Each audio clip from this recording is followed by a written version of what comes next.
মান্নত নিয়ে আমাদের সমাজে ভুল ধারণা আছে। মানে মান্নত কিসের করতে হয় এটাও জানি না। মান্নত করতে হয় মূলত আল্লাহর জন্য। কার জন্য? আল্লাহর জন্য। আল্লাহর জন্য কি করবেন? নামাজ, রোজা, হজ, এগুলো হলো আল্লাহর জন্য মান্নত। যদি আমার ছেলে সুস্থ হয়ে যায়, অসুস্থ আছে, যদি আমি চাকরি পেয়ে যাই, যদি আমার অমুক ব্যবসা সফল হয়ে যায়, তো আমি হজ করব, আমি 2টা রোজা রাখবো, আমি 2 রাকাত নামাজ আদায় করব। এই যে মান্নত, বা আমি কুরবানি করব, এই যে মান্নত, এটা হলো মান্নাতে শরঈ। হ্যাঁ, এই রকম মান্নত করার পরে যদি তার ছেলে সুস্থ হয়ে যায়, যদি সে চাকরি পেয়ে যায়, যদি সে ব্যবসায় সফল হয়ে যায়, যে কাজের জন্য মান্নত করেছে যদি মান্নত হয়ে যায়, তাহলে 2 রাকাত নামাজ আদায় করতে হবে। যদি নামাজের মান্নত করে থাকে, যদি কুরবানির মান্নত করে থাকে, কুরবানি করতে হবে। হজের মান্নত করে থাকে, হজ করতে হবে। নামাজ আদায় করার মান্নত করে থাকে, নামাজ পড়তে হবে। বাকি যে আমরা মান্নত করি, যদি আমার কাজ হয়ে যায়, একটি চাদর চড়াবো গিয়ে, হ্যাঁ, এটা শরঈ মান্নত নয়। এই মান্নত যদি কেউ পূর্ণ করে, ভালো, না করলে কোনো গুনাহ হবে না। বুঝতে পারলেন? এই মান্নত যদি কেউ পূর্ণ নাও করে, কোনো গুনাহ হবে না। বরং এই মান্নত পূরণ করার প্রয়োজন নেই। আপনি ওই টাকা গরিব মানুষকে নিজের গ্রামে দিয়ে দেন। যে মানুষ অসহায়, যে মানুষ অসহায় গরিব, তাকে ওই টাকা দিয়ে দেন। আমাদের সুন্নিদের মধ্যে চাদর এগুলো নিয়েই ব্যস্ত। হ্যাঁ, কি দরকার আপনার? ওখানে তো অলরেডি 50টা চাদর ওখানে পড়ে আছে, ওখানে আবার একটা আপনি চাদর দিয়ে গরিব নওয়াজ খুশি হয়ে যাবে না। মাজারে কেবলমাত্র একটি চাদর দেওয়ার কথা আমাদের উলামায়ে কেরাম বলেছেন। সম্মানার্থে একটি চাদর আছে, যথেষ্ট। এর অতিরিক্ত চাদর দেওয়ার কোনো প্রয়োজন নাই। আপনি জানেন না, আজ অনেক দরগা আছে, অনেক মাজার আছে, যেখানকার খাদিমগণ, পরিচালনাকারীরা ওই চাদর নিয়ে ব্যবসা করছে। আপনি জানেন না? যেই চাদর আপনি একবার চাপিয়েছেন, কে জানে ওই চাদর এর পূর্বে 50 বার অলরেডি চাপানো হয়ে গেছে। ওই চাদর যাচ্ছে মাজারে, দোকানে, মাজারে, দোকানে, মাজারে, দোকানে, এরকম কয়েকশো বার হয়েছে। আর আপনি ঘুরে ঘুরে ওই চাদর নিয়েই ব্যস্ত।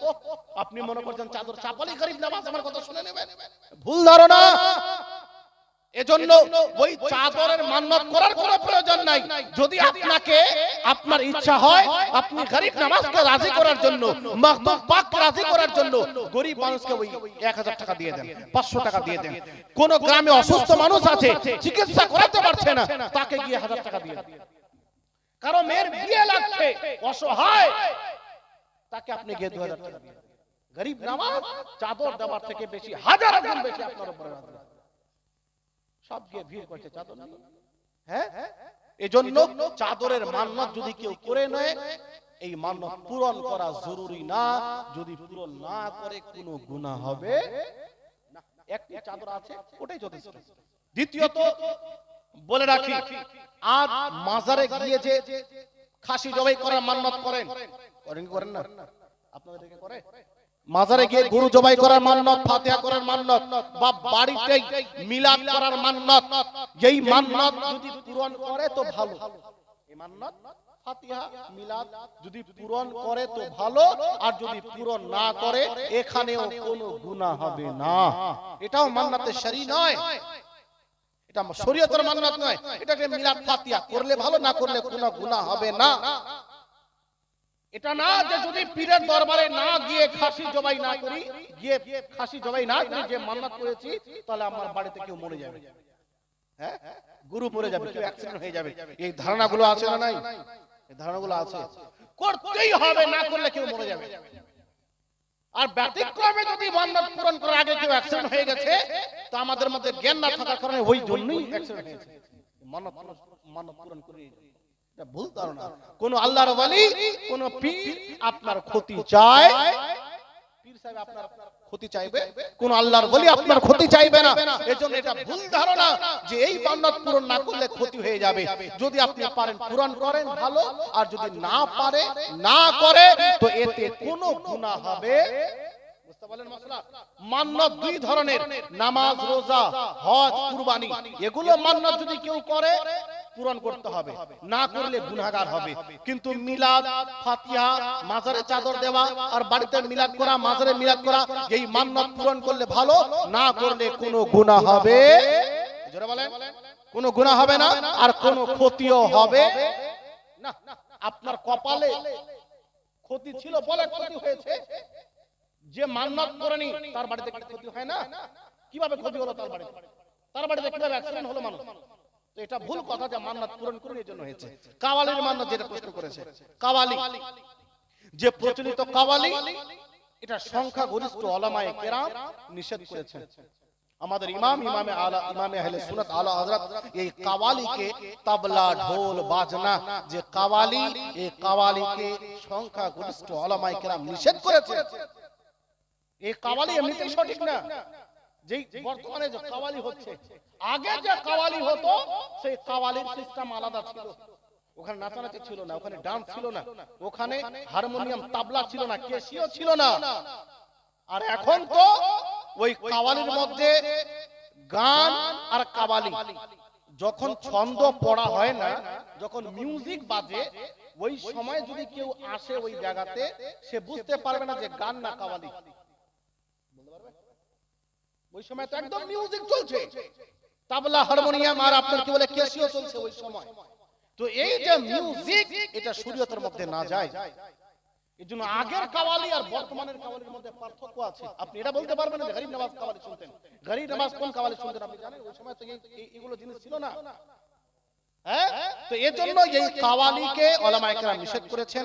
এজন্য এই কাওয়ালির যদি কেউ মান্নত করে, এই মান্নত পূরণ করা চলবে না। আপনি মিলাদের মান্নত করেন, আপনি কুরবানির মান্নত করেন, ওই মান্নত আপনি পূরণ করেন, এই কাওয়ালির মান্নত করা চলবে। কাওয়ালি শুনতে যাওয়া সঠিক নয়। বর্তমানে যে কাওয়ালি আমাদের ছেলেরা শুনছে, এগুলো করাও সঠিক নয়। তারপরে অনেক জায়গাতে আবার কম্পিটিশন ছেলে মেয়েকে নিয়ে এই হয়েছে কথা, হ্যাঁ, নাউজুবিল্লাহ মিনাজ জালিক। মানে আমরা মুসলমান, একটা মেয়ে উচ্চ স্বরে কোরআন তেলাওয়াত করতে পারবে না পর পুরুষের কাছে। স্বামী যদি থাকে পারে, ছেলে মেয়ে আছে পারে, আওয়াজ অসুবিধা নেই। কিন্তু পর পুরুষ যেমন দেওয়ারের কাছেও সে উচ্চ স্বরে কোরআন তেলাওয়াত করতে পারবে না। পরপুরুষ গ্রামের কোন মানুষের কাছে কোরআন তেলাওয়াত করতে পারবে না। যেখানে কোরআন তেলাওয়াত করতে পারবে না, সেখানে গোটা এলাকাকে শুনিয়ে কাওয়ালি কিভাবে করতে পারবে? নাউজুবিল্লাহ। কত জঘন্য কাজ! টাকা দিয়ে ভাড়া করে নিয়ে এসে হারাম কাজ করছে মানুষ। মেয়ের মুখ থেকে কাওয়ালি তো দূরের কথা, কোরআন শোনা জায়েজ নেই। যেখানে কোরআন শরীফ শোনা জায়েজ নেই, সেখানে কাওয়ালি শুনছেন, এগুলো একেবারে হারাম, জাহান্নামে যাওয়ার কাম। এজন্য মেয়ের মুখ থেকে তো কোনোভাবেই কারো মতেই কাওয়ালি চলবে না। এজন্য এই সমস্ত কাজগুলো থেকে বিরত থাকতে হবে। আমাদের লোক চাইছে মনোরঞ্জন, আজকাল জালসা, কেউ মনোরঞ্জনের জায়গা তৈরি করে দিয়েছে অলরেডি। হ্যাঁ, শরীয়তের জায়গা এগুলো না করে মানুষ আজকাল মনোরঞ্জন চাইছে। আল্লাহ পাক আমাদের শরীয়তের জ্ঞান অর্জন করার তৌফিক দান করেন, বলেন আমিন। আর কোন আছে? সৎ পীর, আমি এই পীরের নাম শুনছি, আজ পর্যন্ত কোনো কিতাবে পড়িনি।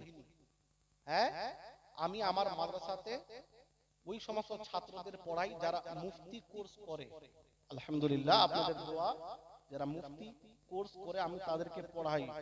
হাজার বই পড়তে হয়, তা আমি তো এতদিন পর্যন্ত কোনো কিতাবে পড়লাম না। সত্যপীর, কোন সত্যপীর? এটা কে সত্যপীরটা? কোথাকার? এই ভিত্তিহীন পীর। হ্যাঁ, এর নামে মান্নত করাও না যায়।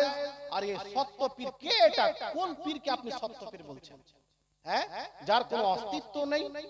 মানে ইসলাম ভিত্তিহীন জিনিসকে সমর্থন করে না। এটা তো অন্য লোকেরা এই রকম মনে করে, ভিত্তিহীন, যার কোনো অস্তিত্ব নাই, তারা সেটাকে মনে করে নেয়। ইসলাম ভিত্তিহীন জিনিসকে কোনদিন সমর্থন করে না। তো এরকম ভিত্তিহীন একজন মানুষ সত্যপীর নাম দিয়ে দিয়েছে, কে, কোন হিস্ট্রি, তার নামে কি, এগুলো সব ইসলামের মধ্যে কুসংস্কার, নাজায়েজ ও হারাম। এই পীরের নামে কোনো মান্যত চলবে না, এই পীরকে মানাও চলবে না। কোন পীর এটা?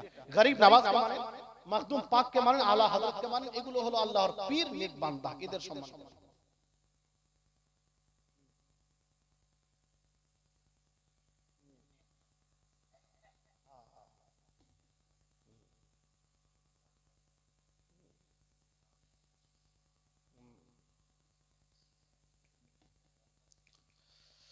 সত্যপীর মান্নত করেছে যদি না করি তো মরে যেতে পারে কেউ, তো জান বাঁচাতে তো হবে, জান বাঁচানো ফরজ। আপনি তো বড় মুফতি সাহেব গেছেন, হ্যাঁ? আপনাকে কে বললো এই কথা যে ওই মান্নত পূরণ না করলে আপনার বাড়িতে কেউ মরে যাবে? এই কথা কে বলেছে? কে বলেছে কথা? এটা তো শরীয়তের বিষয়, কোন আলিম মুফতি বলবে না। এটা আপনার ব্রেইনে আসা ভুল ধারণা যে এই মান্নত পূরণ না করলে মরে যাবে। এর শরীয়তের সঙ্গে কোনো সম্পর্ক নেই, এটা টোটালি ভুল ধারণা। এমন কি যেটা মান্নাতে শরঈ, যেটা আমি বললাম, নামাজ পড়ার মান্নত, রোজা রাখার মান্নত, এই মান্নত যদি কেউ করে আর পূরণ না করে তো সে গুনাহগার হবে। কিন্তু এটা না যে ওই মান্নত পূরণ না করার কারণে সে মরে যাবে, গুনাহগার হবে। কিন্তু এটা না যে ওই মান্নত পূরণ না করার জন্য মরবে, তার নির্দিষ্ট সময় মৃত্যু আছে, এটা আলাদা বিষয়। তো যেটা আসল মান্নত, ওই মান্নত যদি কেউ না পূরণ করে তবুও সে মরবে না, তো এটা তো ভিত্তিহীন মান্নত, এটা তো মান্নতই না। তো এটা পূরণ না করার কারণে কিভাবে মরবে? কথা বুঝতে পারেন? তো এগুলো মানে শিক্ষা না থাকার কারণে। আপনাকে কে বললো যে যদি এই মান্নত পূরণ না করে সে মরে যাবে? ভিত্তিহীন কথা, ভুল ধারণা। ইসলামের সঙ্গে সমস্ত ধারণার কোনো সম্পর্ক নেই। এজন্য এ কথা আপনার গ্রহণযোগ্য নয় যে যদি আমি সন্ত পীরের নামে যে মান্নত করেছি পূরণ না করি তো বাড়িতে মরে যাবে, কেউ কোনো অ্যাক্সিডেন্ট হয়ে যাবে, কোনো ক্ষতি হয়ে যাবে, আমি ধ্বংস হয়ে যাব। এগুলো আপনার কুধারণা, ভুল ধারণা। দ্বীনের শিক্ষা না থাকার কারণে এই সমস্ত ধারণাগুলো তৈরি হয়েছে। আর এগুলো নিয়ে যেহেতু আলোচনাও করা হয়নি এর আগে, অত এই সমস্ত বিষয় নিয়ে এত আলোচনা হয় না, এজন্য মানুষের ব্রেইনে সমাজে একটা প্রথা হয়ে গেছে এগুলো নিয়ে।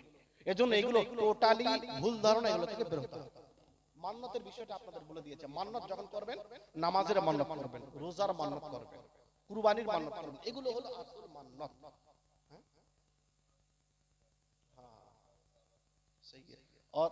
আর আপনাদের কোনো কি প্রশ্ন আছে কি?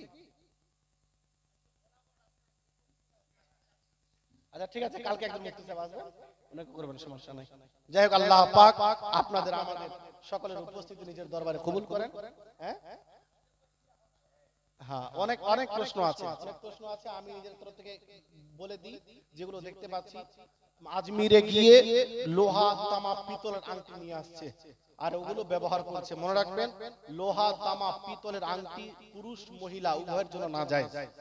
এই আংটি ব্যবহার করা যাবে না। ওই আংটি পরিধান করে নামাজ আদায় করলে নামাজ মাকরুহ তাহরিমি হবে, পুনরায় ওই নামাজ আদায় করতে হবে। হ্যাঁ, আজমির থেকে যে ধাগা, সুতা নিয়ে আসে এটাও জায়েজ নেই। আজমিরে অনেকেই ব্যবসা চালু করেছে, হ্যাঁ, ওখানকার যে বেশিরভাগ খাদিম এরা নামাজও পড়ে না, দাঁড়িয়েও নেই। হ্যাঁ, তো এই যে খাদিম এরা তো নিজেরাই সঠিক পথে নেই। আপনারা এদের মাধ্যমে কিভাবে উপকৃত হবে? এদের উপর ভরসা করবেন না, গরিব নামাজের উপরে ভরসা করেন। হ্যাঁ, এরা তো ভণ্ড। বেশিরভাগ যেগুলো খাদিম আছে নামাজই পড়েন। ওইবার কোন পীরওয়ালা যে বাস্তবে পীরের চাহনে वाला হবে ওই নামাজি হবে। তো এজন্য ওখান থেকে কোনো আংটি নিয়ে আসা চলবে না, কোনো সুতা নিয়ে আসা চলবে না। এগুলো ভুল ধারণা যে এই সুতা পড়ে থাকলে আমার ক্ষতি হবে না। এই ভুল ধারণা, এই আংটি পরে থাকলে আমার ক্ষতি হবে না, বরং ওই আংটি পরিধান করে আপনার নামাজ মাকরুহ তাহরিমি হবে, পুনরায় নামাজ আদায় করতে হবে। ছেলেরা কেবলমাত্র একটি চাঁদির আংটি পরবে। কয়টি? একটি চাঁদির আংটি, যার ওজন হবে 4 গ্রাম 665 মিলিগ্রাম। কত? 4 গ্রাম 665 মিলিগ্রামের একটি চাঁদির আংটি একজন পুরুষ ব্যবহার করতে পারে। সোনার আংটি পুরুষদের জন্য জায়েজ নেই। মা বোনেরা সোনা চাঁদি যত পড়তে পারে, কিন্তু লোহা, তামা, পিতলের আংটি পুরুষের ক্ষেত্রেও জায়েজ নেই, মহিলাদের ক্ষেত্রেও জায়েজ নাই। এজন্য এই মাজারে যাবেন, জিয়ারত করে চলে আসবেন, অন্য কোনো কাজ মাজারে করা চলবে না। তাওয়াফ করা, সাজদা করা সবকিছুই হারাম। যাবেন, জিয়ারত করে চলে আসবেন, এটাই হলো আপনার আমার দায়িত্ব। আল্লাহ পাক আপনাদের আমাদের সকলের উপস্থিতি নিজের দরবারে কবুল করেন এবং এই মাদ্রাসা যেটা আপনারা চালাচ্ছেন, আল্লাহ পাক এটাকে আরো উন্নতির দিকে নিয়ে যাওয়ার তৌফিক দান করেন। আর আমাদের সকলকে যা কিছু আজ শুনলাম এর উপরে আমল করার তৌফিক দান করেন। এখানেই আজকের বক্তব্য সমাপ্তি করলাম। ওয়া মা আলাইনা ইল্লাল বালাগ। আসসালামু আলাইকুম ওয়া রাহমাতুল্লাহি।